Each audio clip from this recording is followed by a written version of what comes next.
Hola, ¿qué tal? Soy el profesor Luis Icalese y va a estar a mi cargo esta clase, ¿sí?, sobre la formulación de ejes en las planificaciones.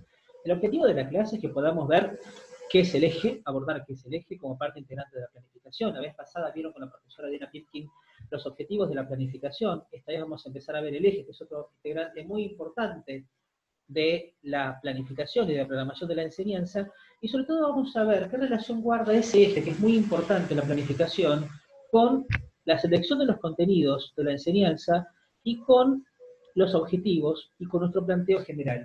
Acuérdense una cosa, vimos en la primera de las clases que para nosotros la postura, digamos, con respecto al aprendizaje importante tiene que ver con el constructivismo, es decir, nosotros consideramos que la buena enseñanza es aquella que intenta desarrollar en los alumnos procesos constructivos, que el conocimiento se construye y que la buena enseñanza es aquella que de alguna manera intenta promover esos procesos constructivos en los estudiantes. Entonces, esto solamente, digamos, se lleva a cabo desde las estrategias o las actividades, o estos procesos constructivos tienen mucho que ver, digamos, con la forma en que uno programa la enseñanza, selecciona los contenidos y fija los objetivos. Pensemos, por ejemplo, en los objetivos que tenemos como docentes sociólogos, ¿sí?, para nuestros alumnos. ¿Qué esperamos que desarrollen? Pensamiento crítico, análisis, ¿sí?, formas de concebir y de explicar los fenómenos sociales. Bueno, todo eso. ¿Sí? Si yo tengo esos objetivos, espero que los alumnos, digamos, tengan todas esas capacidades y esas habilidades cognitivas. ¿Con qué criterio tengo yo entonces que programar la enseñanza? Tengo yo que planificar la enseñanza. Y acá aparece, digamos, la cuestión, ¿sí?, del eje como algo muy importante, ¿no es cierto?, para desarrollar esas planificaciones. Por eso, igual que la vez pasada, vamos a empezar a desarrollar esta clase a partir de un PowerPoint con algunas consideraciones, ¿sí? Cuando lo permita, digamos, la cuarentena, la situación que estamos viviendo en la Argentina, seguramente, digamos, vamos a ir todos nosotros, digamos, a, bueno, a las escuelas y de alguna manera vamos a desarrollar nuestras prácticas con alumnos reales, ¿sí?, con alumnos, digamos, efectivos. Entonces, ¿cómo va a ser esa práctica docente? ¿Cómo se va a desarrollar esa práctica docente? Y acá justamente, digamos, lo que intentamos entonces es presentar algunas cuestiones para poder tener herramientas, para poder planificar, para cuando esa situación se, digamos, efectivice. Entonces, ¿sí?, el título de esta clase es la planificación de la enseñanza en ciencias sociales y la formulación de ejes, o la formulación de planificaciones a partir de ideas ejes. Y vamos a ver ahora la importancia del eje y fundamentalmente, digamos, la relación del eje de la planificación con el resto de los componentes y con nuestro planteo didáctico. ¿Sí? Vamos a poner un ejemplo. Supongamos que uno tiene que dar, ¿no es cierto?, tiene que dar dictadura militar argentina, o sea, la última dictadura militar entre el 76 y el 83. ¿Cómo la va a dar? Generalmente, cuando en las clases presenciales, cuando yo planteo planos teórico-prácticos, yo pongo el título en el pizarrón y digo, bueno, ustedes imaginen que van a una escuela, ¿no es cierto? La escuela hablan con la profesora de educación cívica y la profesora les da el tema dictadura militar para desarrollar. ¿Cómo lo van a desarrollar? ¿Qué temas darían ustedes y qué contenidos darían con respecto a ese tema, ligados a ese tema? Y generalmente, digamos, lo que me responden los practicantes, y seguramente, digamos, cualquiera que va a dar ese tema tiene en la cabeza, son muchas de las cosas que acá aparecen en la lista. Represión, genocidio, doctrina de la seguridad nacional, tortura, dispositivos de moderno, liberalismo, grupos económicos, bueno, plan contra, Martínez de Oz, etc. Hay un montón, digamos, de temas que se podrían dar, y seguramente, digamos, hay un montón de otros temas que ustedes darían y que a lo mejor no surgieron, digamos, en las exposiciones pasadas, a mí no se me ocurrieron para poner en este PowerPoint. Ahora, ¿cuál es el punto principal? Ustedes imagínense una práctica de 5 clases. Hay que desarrollar unidad didáctica en 5 clases, en 4 encuentros. ¿Se puede enseñar todo esto? ¿Podríamos enseñar todo esto? Y en el caso de que pudiéramos, todo esto, ¿de qué forma se podría enseñar? ¿Cómo creen que se podría enseñar? Sí, de memoria, repitiendo. Generalmente los docentes, digamos, que no están formados en didáctica, en pedagogía y que no reflexionan sobre los procesos de enseñanza, suelen tener justificaciones o discursos justificatorios para esto. Suelen decir, bueno, hay que darlo porque está en el programa, hay que darlo porque en el libro de texto aparece en este orden. Y generalmente se piensa en la enseñanza como una serie de temas, ¿no? De temas generalmente inconexos, de temas, digamos, que, digamos, son una especie de lista, que no tienen relaciones lógicas entre ellas. Entonces, ¿cómo se podría superar esto? ¿cómo se podría pensar una planificación para promover procesos constructivos, procesos reflexivos y para ligarlo con los objetivos de la enseñanza que uno como docente sociólogo tiene para los alumnos? Y aquí viene la cuestión, ¿cierto? Generalmente los conocimientos que se enseñan sin representar o sin responder a ninguna pregunta, ¿sí?, no sirven de mucho. Acá les pongo, ¿sí?, algunos ejemplos, ¿no? ¿Qué pasa, digamos, con los temas que se enseñan sin ninguna pregunta que ordene, que organice, que sirva justamente para seleccionar el contenido y para darle un sentido a ese contenido? ¿Es productivo desde el punto de vista didáctico? ¿Tiene capacidad didáctica enseñar una lista de temas sin ninguna vinculación con ninguna pregunta, con ninguna, digamos, con ninguna inquietud? Entonces, lo que planteamos justamente es que para seleccionar el contenido y para justamente, digamos, poder desarrollar planificaciones, lo que proponemos es que esas planificaciones se desarrollan en función de un eje problemático. Entonces, fíjense una cosa. Yo tengo el tema última dictadura militar argentina. En lugar de ofrecer toda esa serie de temas inconexos, sin relaciones entre sí, sin articulación, que aparte no responden a ninguna pregunta, seguramente aparte habrá muchos temas que los alumnos ya conocen, porque por suerte, digamos, estos temas han sido, digamos, muy desarrollados por el uso cultural, editorial, se ven en muchas partes, en muchas instancias escolares. ¿Es productivo eso? O tal vez es mejor establecer una pregunta, ¿sí?, que esté relacionada con algún aspecto que yo quiero mostrar de ese tema, para poder organizar los contenidos. Entonces, en ese sentido se me ocurrió dejar esta pregunta, ¿no es cierto? ¿Qué pasa si yo empiezo, digamos, proponiéndole a los estudiantes esta pregunta problema para que ellos respondan y para que ellos resuelvan? La última dictadura militar implicó solo un cambio de gobierno, fue solamente un cambio en el gobierno, o aparte implicó el cambio en el sistema social, o un cambio en el sistema económico y social. Esta pregunta, ¿sí?, obviamente tiene una dirección, porque la idea de la pregunta es orientar a los alumnos hacia una respuesta, pero fíjense, digamos, que aparte esta pregunta en principio me permite no solamente generar una inquietud, proponerles un desafío para que tienen que pensar los alumnos y tienen que reflexionar, y para reflexionar y poder responder necesitan de los contenidos y de los conocimientos que uno va a enseñar, sino que además a mí me permite como docente seleccionar aquellos contenidos que considero más importantes y aparte secuenciarlos y jerarquizarlos. Entonces, ¿qué es un eje? Bueno, en principio un eje, digamos, es una proposición, porque el eje puede ser problemático o temático. El temático es una proposición. El problemático es como este, que es una pregunta. Y esa proposición lo que permite al docente es justamente poder seleccionar contenido, aglutinar ese contenido, articular ese contenido, secuenciar ese contenido, y aparte darle una direccionalidad a la enseñanza. O sea, esto desde el punto de vista del docente. Y desde el punto de vista del alumno, de los alumnos, lo que permite el eje justamente, sobre todo eso es un eje problemático, que tiene una potencialidad didáctica mucho mayor, es permitir la reflexión. Que el contenido tenga un significado, tenga un sentido. No es que se aprende el contenido porque sí. No es que se aprende el contenido, digamos, porque hay que aprenderlo. Se aprende con un propósito. Se aprende, digamos, con un objetivo. Se aprende, digamos, y se investiga además con el propósito de responder esta pregunta. Les dejo acá dos frases, digamos, ¿no es cierto? Dos frases, digamos, de el pedagogo Isabelino Siede, que ustedes tienen para leer en la bibliografía, ¿no es cierto? Con respecto, digamos, a cómo es que la pregunta tiene una función desde el punto de vista educativo. Entonces, generalmente, digamos, la pedagogía que ha prevalecido en las escuelas y que generalmente, digamos, se ha llevado a cabo, es una pedagogía de la respuesta más que una pedagogía de las preguntas. Es decir, el conocimiento muchas veces que los docentes ofrecemos es un conocimiento que no responde a inquietudes de los alumnos, sino que responde a inquietudes que son nuestras. Y sobre todo que no responde a ninguna pregunta, ¿sí?, que los alumnos hayan formulado. Distinto es, si uno en cambio formula una pregunta, ¿sí?, esa pregunta tiene relación, digamos, con las inquietudes de los alumnos y permite justamente que los alumnos investiguen el conocimiento, se apropien del conocimiento para desarrollar esa pregunta. Fíjense, digamos, el eje problemático, digamos, tiene una función orientativa, tanto para el docente como para el alumno, ¿sí?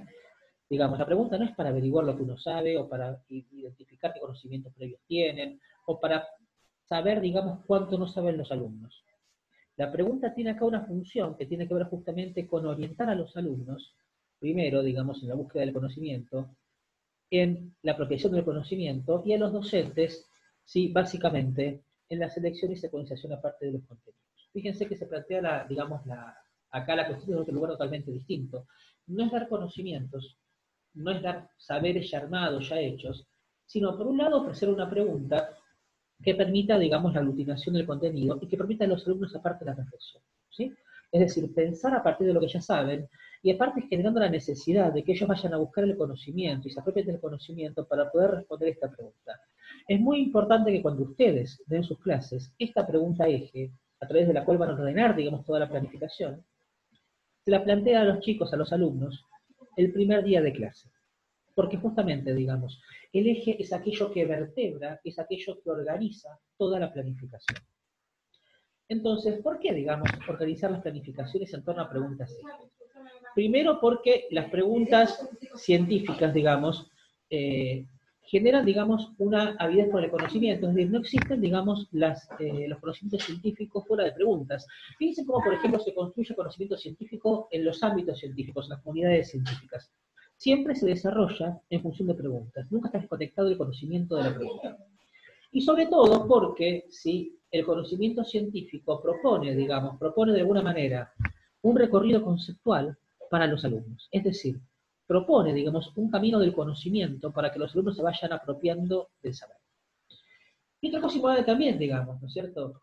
Acuérdense de lo que vimos en la primera de las clases, digamos. Una de las condiciones para que el conocimiento sea asimilado tiene que ver con que tenga, primero, una relación con los saberes previos de los alumnos, pero aparte también tiene que tener una estructura lógica.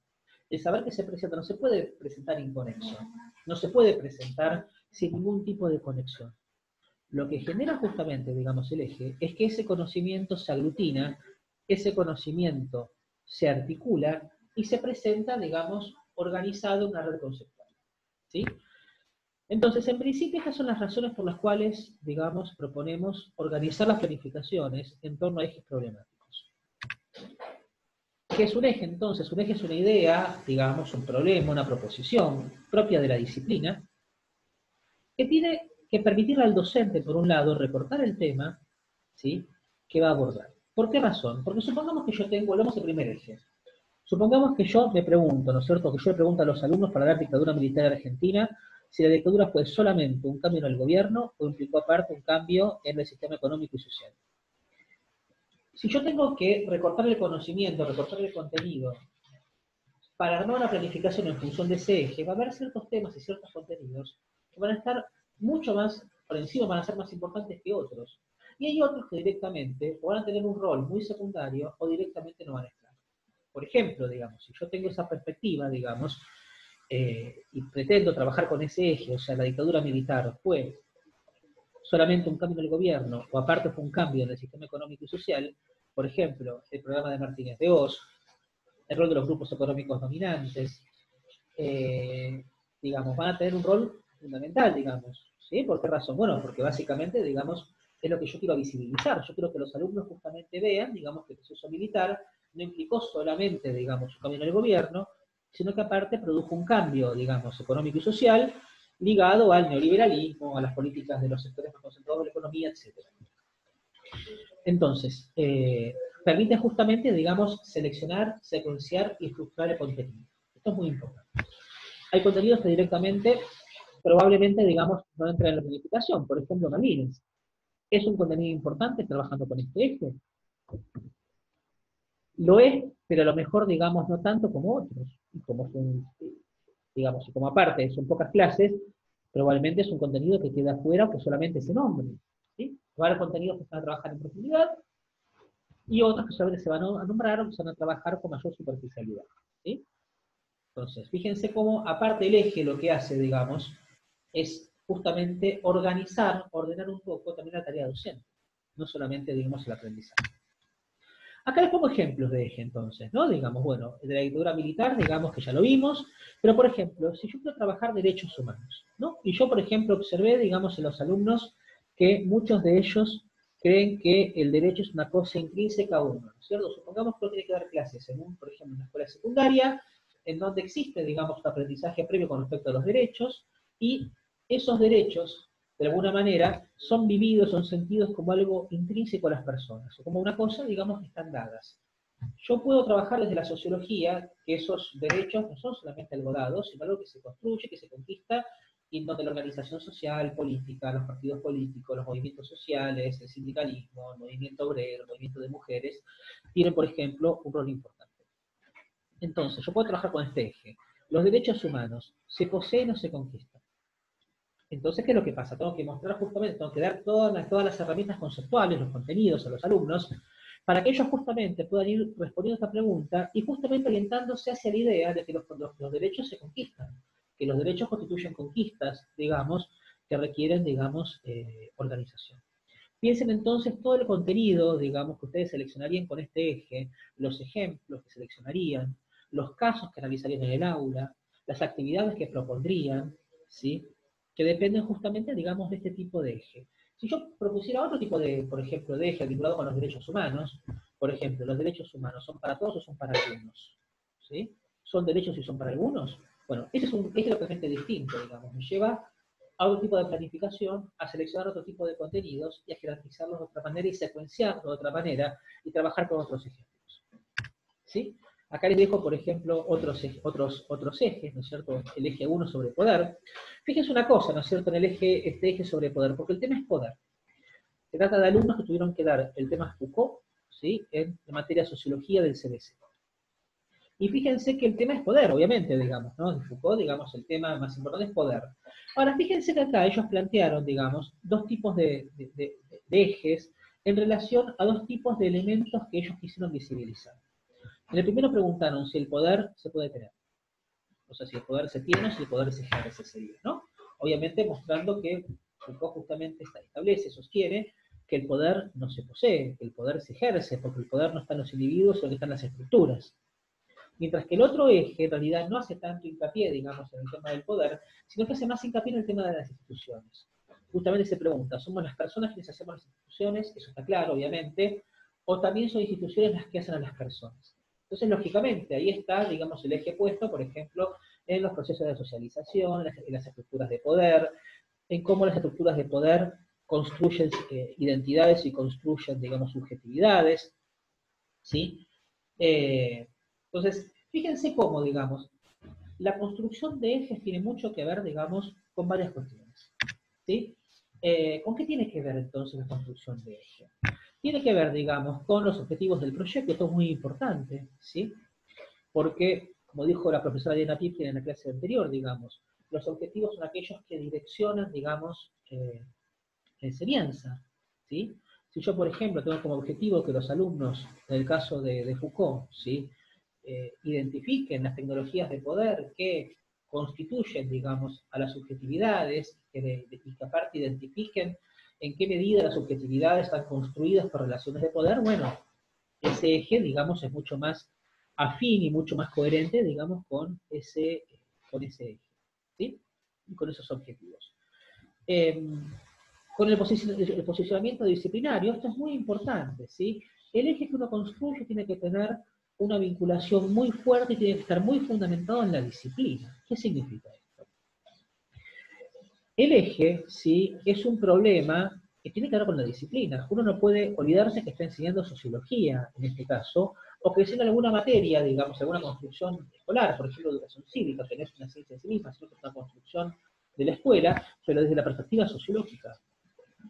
Por lo tanto, ¿sí?, la relación con el campo disciplinar, en este caso de la sociología, es muy importante. Si yo me pregunto, por ejemplo, si los derechos se poseen o se conquistan, y justamente quiero hacer hincapié en que los derechos se conquistan, entonces me estoy guiando o me estoy parando en una concepción del derecho desde la sociología, ¿sí?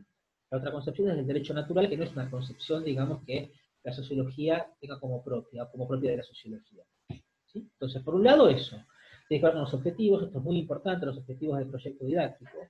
Hay ejes, digamos, que no se ajustan a los objetivos, esos ejes hay que desecharlos o hay que tenerlos en cuenta. Tiene que ver, digamos, con el campo disciplinar de la sociología, con el posicionamiento ideológico del docente, ¿sí? Esto es muy importante también, que el docente se sienta cómodo desde el punto de vista ideológico, digamos, ¿cierto? Porque puede haber un eje que es, digamos, absolutamente válido desde el punto de vista sociológico, que se ajusta a los objetivos, pero que, bueno, que uno no comparte desde el punto de vista ideológico, ¿sí? las ideas previas del docente y sobre todo con las capacidades cognitivas y los saberes previos de los alumnos. A ver, la pregunta, digamos, que constituye el eje, tiene que ser, digamos, posible de ser entendida y recepcionada por los alumnos. ¿Sí? ¿Por qué razón? Porque tiene que promover en ellos procesos cognitivos. Tiene que promover las ganas de saber, las ganas de responder esa pregunta, tiene que generar justamente todo un proceso vinculado a la búsqueda del conocimiento y del contenido. Entonces, evidentemente, digamos, no se puede, digamos, armar ejes o construir ejes que no tienen que ver, digamos, con ¿sí? esas capacidades cognitivas previas. Por ejemplo, el ejemplo que siempre ponemos en clase, en las clases presenciales. Yo tengo que dar sociología, por ejemplo, tengo que dar, supongamos, el capitalismo, ¿no? Capitalismo en la Argentina. El capitalismo en la Argentina es un capitalismo moderno y occidental como el que señala Max Weber, o es un capitalismo aventurero y ciudad amigo, como también señala Max Weber, digamos, en referencia a los capitalismos fuera de Europa Occidental. Bueno, es un eje que desde el punto de vista, digamos, de la disciplina es válido, pero no es válido desde el punto de vista, digamos, de eh, los saberes previos de los alumnos. Obviamente, si yo quiero dar este eje, digamos, quiero armar este proyecto para la escuela secundaria. Si yo quiero armar este eje para la escuela secundaria, digamos, no va a ir. Si en cambio yo quiero este eje utilizarlo en un curso de doctorado, un curso de maestría, digamos, en un curso de la facultad, bueno, probablemente ahí, digamos, ese eje sea válido. ¿Por qué razón? Porque ya los alumnos saben que es el capitalismo. ¿Sí? Pasa lo mismo con ejes que son válidos desde el punto de vista disciplinar, pero que no son, digamos, coherentes con los objetivos. Supongamos que yo tengo como objetivo que los alumnos, digamos, valoren la democracia, un objetivo actitudinal, supongamos. Yo puedo poner entonces como eje la democracia es una forma de gobierno del pueblo o es una forma más de dominación burguesa, porque se puede justificar desde el punto de vista teórico que la democracia es una manera más de justificación burguesa. Sería válido desde el punto de vista, digamos, epistemológico, desde el punto de vista disciplinario. Pero es válido desde el punto de vista de los objetivos que yo tengo como profesor para ese, digamos, para ese curso. Tengo que pensarlo bien. ¿Sí? Entonces, en principio, sí, tenemos que pensar, digamos, que el eje está en relación con estas cuestiones. ¿Sí? ¿Y por qué es importante, y por qué es tan importante, digamos, el eje? Bueno, como dijimos antes, porque el eje es lo que nos permite, ¿sí?, desarrollar la planificación. No solamente le ofrece un camino conceptual, un recorrido conceptual, digamos, a los alumnos, a los estudiantes, sino que aparte y fundamentalmente le permite al docente seleccionar aquellos contenidos y secuenciarlos, y aparte darle un sentido a la planificación, darle, digamos, una organización y constituir a la planificación en un todo, porque acuérdense justamente que eh, digamos, ese todo, digamos, esa planificación, digamos, organizada, ¿no es cierto?, de esa manera, es lo que permite precisamente a los alumnos aprenderlo de manera coherente y aparte permite desarrollar en ellos procesos constructivos. Y acuérdense que el constructivismo, digamos, el aprendizaje como construcción, es nuestra postura respecto de cuáles son las buenas prácticas de la enseñanza. Bueno, por hoy llegamos hasta acá, ¿sí? Mucha suerte y nos veremos en la próxima clase. Hasta luego.